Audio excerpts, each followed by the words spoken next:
We're recording. Okay. All right. Well, tonight we're looking at chapter 25 of Ben's book, which is titled Unconditional Love. And I was curious what example he would pull from Buddhist or Zen literature to highlight this, given the fact that he had so much to pull from. You know, there are all the teachers that were known to use a fist or a staff or a shout. There were teachers known to cut off students' fingers or cut cats in half. So he had so much material to choose from there. But instead, he went to pre-Zen days and chose the charming story of the young maiden who came to the rescue of the Buddha when he was about to die from his self-inflicted injuries, we might say.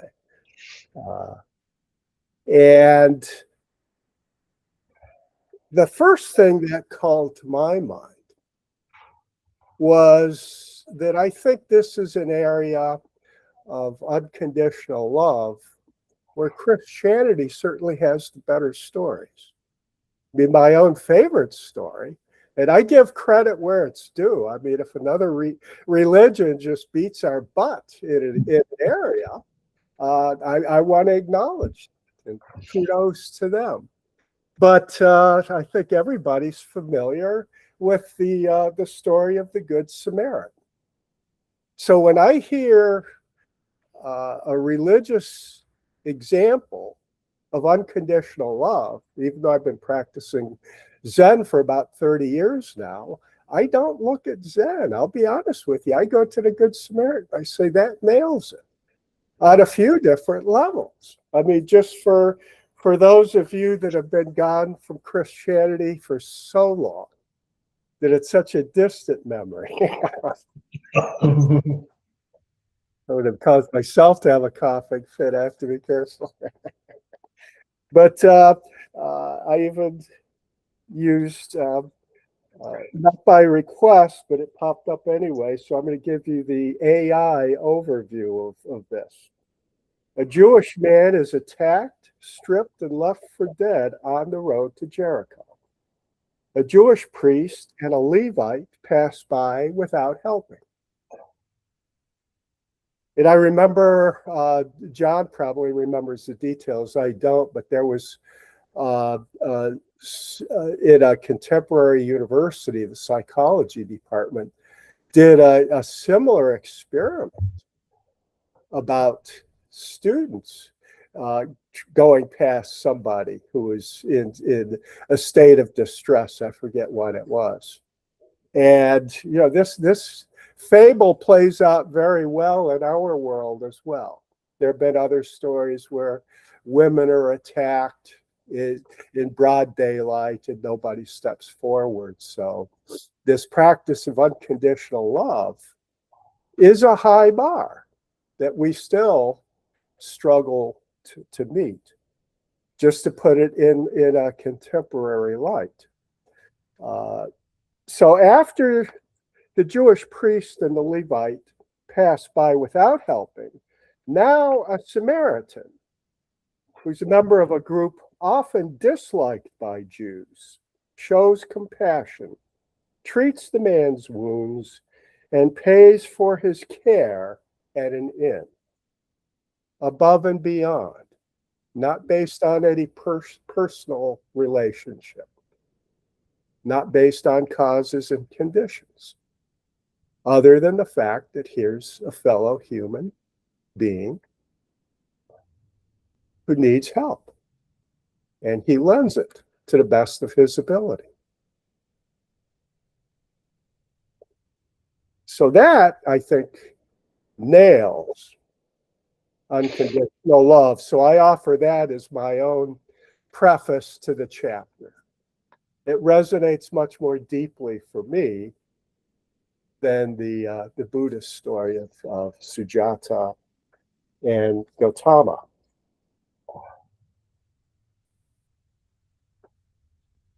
So let's go ahead then and take a look at the relationship of the unconditioned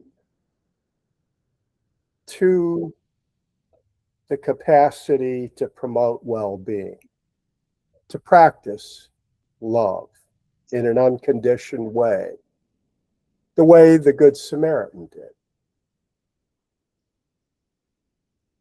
And Ben introduces this topic when he references Pobayung in his commentary, who says that that this refers to a capacity to promote well-being that is not conditioned.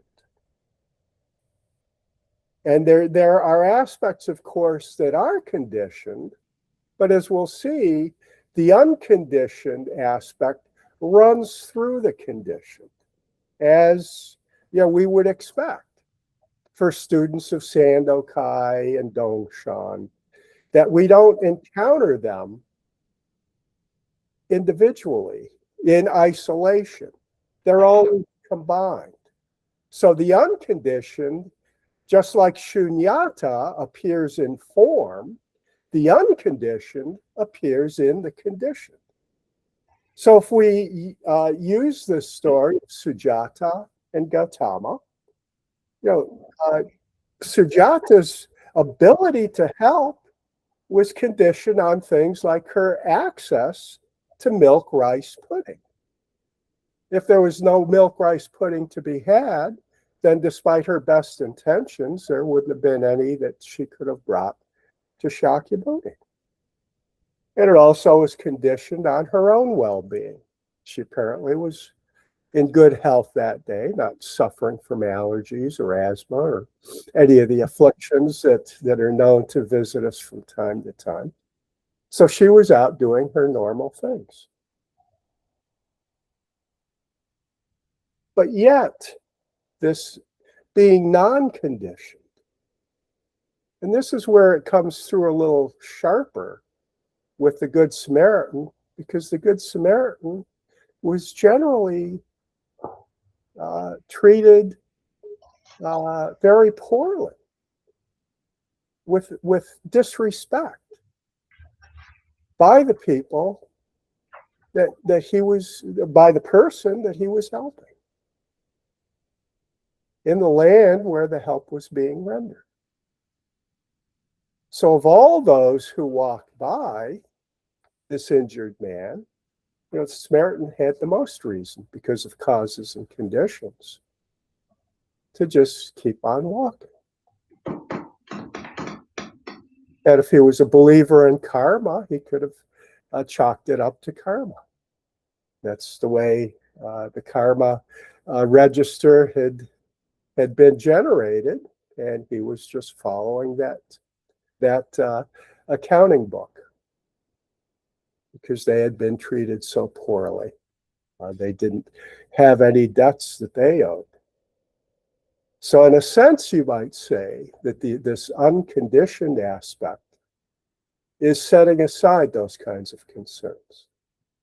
There's no checking the points that one has accumulated. For all this Samaritan knew, this person lying there in the road could have been quite a villain. Could have really done great injury to fellow Samaritans because of the animosity that was kind of built in there. So the unconditioned nature manifests within the condition. That's one important point I want to get across here, because Ben does tie that in. And the duality, and it is a duality, between the conditioned and the unconditioned. We have to be careful in working with it, because the reality is it's not a duality. It's just based on our limited view that we see it as such. But because that's what we bring to the table is our limited view, we have to work with it in that fashion. But we have to understand that the reality is this intertwinement between both the conditioned and the unconditioned. Because it's, especially in some Buddhist texts, it can seem like the focus is on the unconditioned. And there's a skillful means purpose behind that, because that's the aspect of reality that we really need to kind of have a realization. It's kind of like the initial practice with Mu, or the study of the Heart Sutra. Is to actually see the emptiness of all things. But then after that, we have to kind of return to the world, so to speak, and also kind of re-see the conditioned things of our lives. And I say re-see because we see it now through different eyes that have been opened to the unconditioned nature that penetrates everything. So when we're talking about unconditional love, we're talking about a love that's infused in every aspect with the unconditional. But it gets practiced with conditioned beings, with the folks we encounter, and the way we care for things. Everything becomes an opportunity for practicing unconditional love, because that's the way that we can actually practice with the unconditioned in our relationships with others.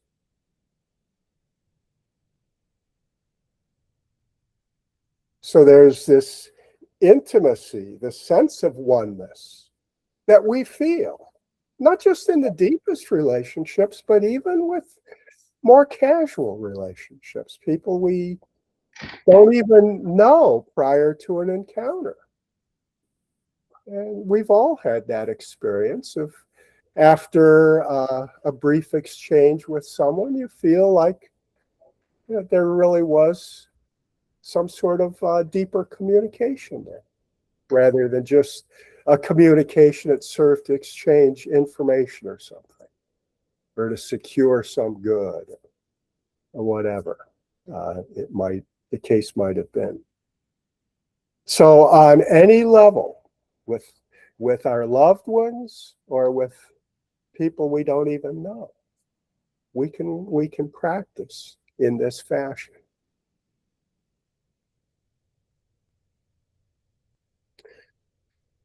So it's kind of a good way to see our practice, our active engagement with the Dharma,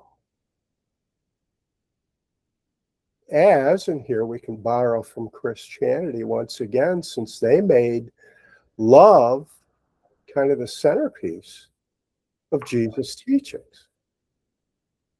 That was, as I recall, kind of the replacement for the Ten Commandments. We just practice love. We could do likewise with our precepts. We could replace them with this sense of unconditioned love. If Wayne was still with us, he would certainly chime in at this point that that's what was called by the early Christians agape love, universal love.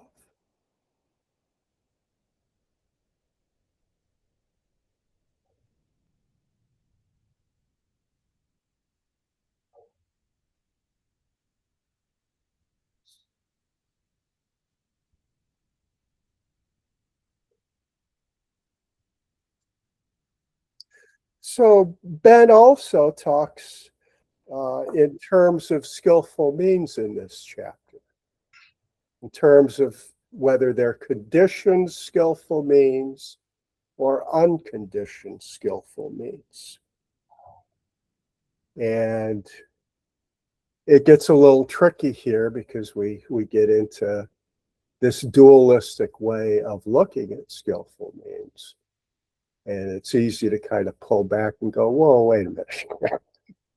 We have to really be careful here, because if we overlay on that dichotomy what I just said, all skillful means also have the unconditioned skillful means running through them, at least potentially. For example, you can have, since my focus is on health issues, you could have a medical professional who is very skillful in terms of conditioned skillful means through training and experience and so on, but has very poor bedside manner. And most patients would want to shy away from such a doctor, unless maybe it was a matter of surgery. Just let them into the surgical room and do the surgery, and then that's enough interaction. Then I want somebody capable, although they can't formulate this in the language of Buddhist practitioners. But essentially, they're saying they want somebody with unconditional skillful means delivering healthcare. So we can appreciate throughout our society the importance of both of these, the sense of deep caring, that we need to rely on others for their skillful means, conditioned skillful means. But we really prize the person with unconditioned skillful means. And Kimberly and I watched a movie I've seen several times. This was her first encounter with it. Being There. I don't know how many of you have seen that. But in this scenario, I mean, that immediately just, because here's a person with no conditioned skillful means other than gardening. Chauncey Gardner, the character played by Peter Sellers. His actual name was Chance the Gardener, because he had been a mentally deficient individual from childhood, and this wealthy old man kind of took him in and let him live in a suite over his garage and tend to the garden at his place until that man died. And now Chance the gardener has to venture out into the world with no conditioned skillful means, and not really a very limited ability to acquire any other than being a gardener. So that's the line of work he's trying to find. As luck would have it, he gets a car backs into him, causes an injury, and he's now formed a relationship with an even wealthier person than the one he was tied in with previously, whose wife is played by Shirley MacLaine. And as the story progresses, I mean, Chance the gardener now becomes Chauncey Gardner. That's what, when they first introduced one another, that's what they thought they heard. Chauncey Gardner, Chance the gardener. So now he has this distinguished name, Chauncey Gardner, and he always dressed impeccably because he could use the old man's suits in his previous residence. So he's dressed to the nines. Looks like, and this is set in Washington. That's an important fact too. So with nothing in the way of conditioned, skillful means, he all of a sudden wins over everybody with his simple talking about gardening and relating it to like the state of the economy. The president of the United States is even taking advice from him now. So by the end of the movie, they're talking about how he needs to be their candidate for the next presidential election.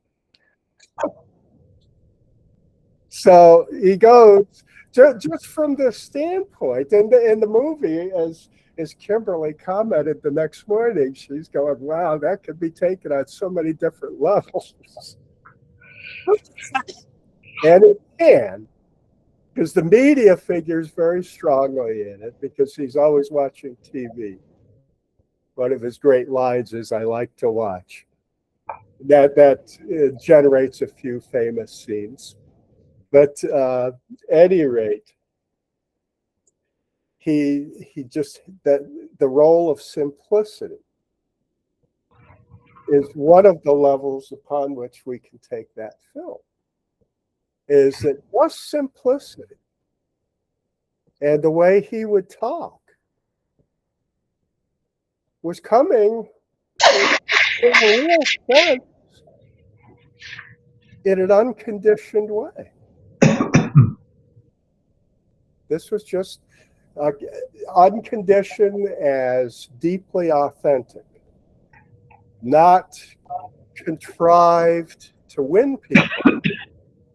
It was clear he wasn't trying to do that in any way, shape, or form. He was just being himself, perfectly at ease. And he was capable of winning so many powerful people over. They're talking about projecting him into the White House. So just a Hollywood example of unconditioned, skillful means relative to conditioned, skillful means. The highly polished politician, has got the daily polling results, and everything is calculated down to the minutest detail.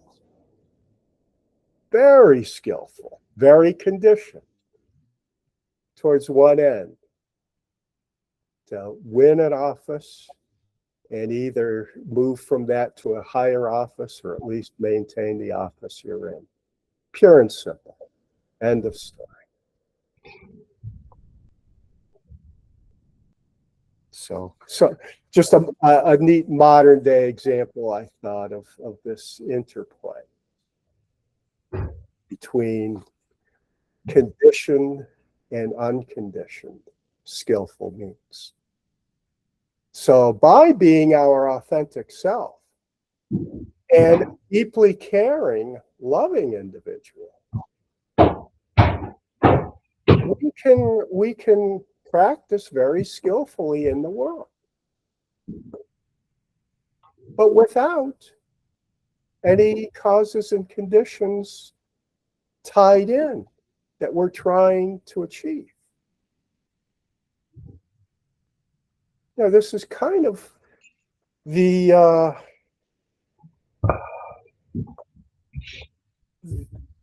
special sauce, I'll call it, between spiritual practice and political activism, because activism by its very nature is about being able to skillfully work towards desired goals, whether that goal is a piece of legislation or an election result or whatever the case may be within the social, political, economic arena. But yet, as spiritual people, and Ben makes reference to Martin Luther King Jr. in this chapter, so that's a good place to work from here in terms of how he was very devoted to a particular objective, an objective that's now under threat again. The objective of civil rights, including, very importantly, after winning through a Supreme Court decision and subsequent federal enforcement of that decision, the equality of educational opportunities. Now it was equality of the ability to cast a vote, a meaningful vote, a vote that's equal to every other citizen within a district, within a state. And that got enacted through the Voting Rights Act. So Martin Luther King Jr. was synonymous with skillful means carried out through nonviolence. So this spiritual, unconditioned aspect of nonviolence that was at the heart and soul of his life's work. So Martin Luther King Jr. was a practitioner, certainly, of this universal love. And that was made crystal clear when he pivoted from civil rights focus to directing his attention to the Vietnam War at that time. And he came under attack by many from the civil rights community that that's not what they were about. So it was limited from their perspective to this conditioned, skillful means directed towards a specific cause. And that's where the energy needed to be extended to. But Martin Luther King Jr. saw it differently, that this was a universal task, that anywhere there is suffering, there is injustice, that we need to be responsive. It's not limited to any one cause. They all need to reach out and elicit a response if we're going to practice this universal love, this non-discriminatory, unconditional love. So he's a classic contemporary example of the universal truly running through everything. Not just a certain section of things that are of particular interest to me, but through everything I encounter. That's the nature of the unconditioned. So if I'm going to practice unconditioned love, that's the way, the only way in which it can be practiced, is that informs my response to every scenario, to every person, to respond to them in that way. So in our time, we've had some really exemplary individuals kind of light that path for us and show us what that looks like.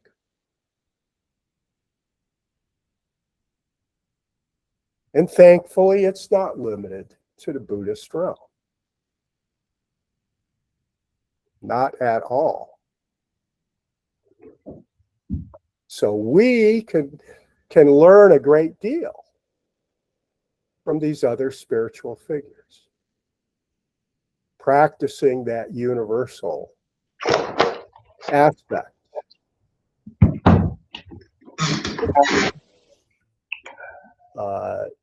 View of spiritual matters and the practice of the Dharma. And to see that the Dharma truly does live everywhere, if we have the eyes to see it. And they don't all go around with shaved heads and robes or with any other particular uniform. They're everywhere.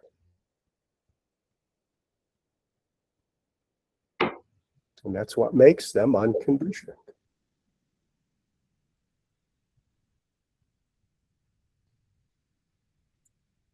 So I think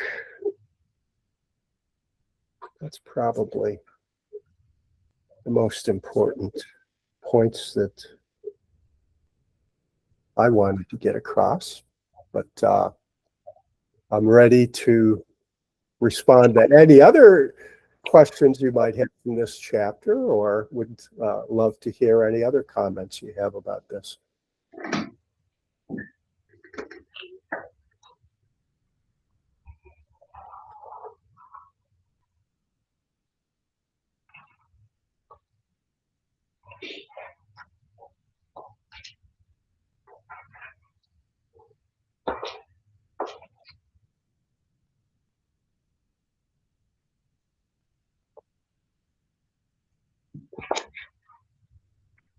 And if not, because you want to make sure I get enough rest this evening, I know.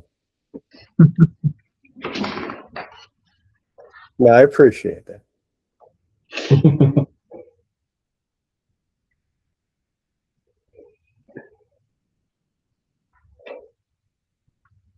So let's go ahead. I have a question. Oh, sure, Mark. Just a quick one. Can you talk a little bit about the expression of love in song, specifically in Mahayana Buddhism, and I don't know. I'm just thinking, coming from a Christian background where song is such a integral part of, I guess, church service. Yes. It seems like at least Mahayana or Soto Zen Buddhism doesn't really utilize. I mean, we have chants, but right. We don't. I don't think I've been. I think I've been to one place here in San Diego, Sweetwater Zen Center, which is it's a Zen, but it's connected with the one in LA, Montezuma, not Montezuma. Maizumi Roshi's place? Maizumi, yeah. Okay, yeah. They're connected with them, but anyhow, I went to a few of their services here in San Diego, and they actually do sing. At least part of their chanting is sung. But anyhow, I just wanted to ask. I don't know what my question is, but I guess why we don't sing that much, and in Sotos and in our at least in our lineage, maybe. Right. The only answer that comes to my mind is because it's still a fairly recent transplant here from Japan. So the fact that chanting is the way they perform liturgy That's kind of the same cloth that we've been cut from. However, we've changed a number of other aspects of practice to westernize it. So that seems to me like it's just ready-made for some liberties to be taken with it. I mean, I'm thinking along the lines of like Unitarian hymnals, since they're not beholden to any one particular congregation. Their songbook tends to be a much broader, spiritually based songbook. I mean, I would think it would be lovely to take some things from our popular realm of music that have a deep spiritual aspect to them, and get them in the chant book. Maybe we need to take that on as a project. I'd be fully supportive of that. And maybe even make a contribution or two. There's the Beastie Boys, one of them's Buddhist. They did a version of the Bodhisattva vows. So I was just coming to mind of like rapping along with that for chanting.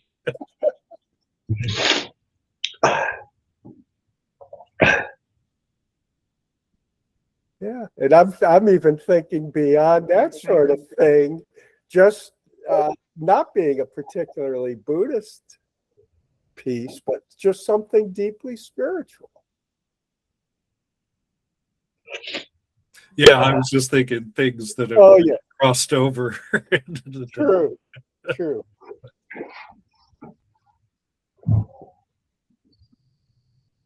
Yeah, I think that would be lovely.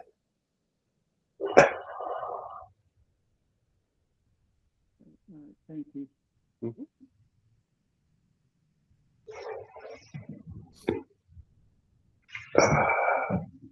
Okay, well, let's go ahead and chant out. Can we sing it? If you lead, no, we will follow you. Maybe next time. Okay. I vow to myself and to each of you to commit myself daily to the healing of our world and the welfare of all beings, to live on earth more lightly and less violently in the food, products, and energy I consume, to draw strength and guidance from the living earth, the ancestors, the future generations, and my brothers and sisters of all species, to support others in our work for the world, and to ask for help when I need it, to pursue a daily practice that clarifies my mind, strengthens my heart, and supports me in observing these vows.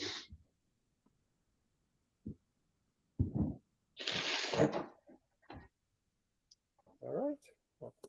Night, everybody. And anybody with allergies, start taking your antihistamines. I was too late doing so.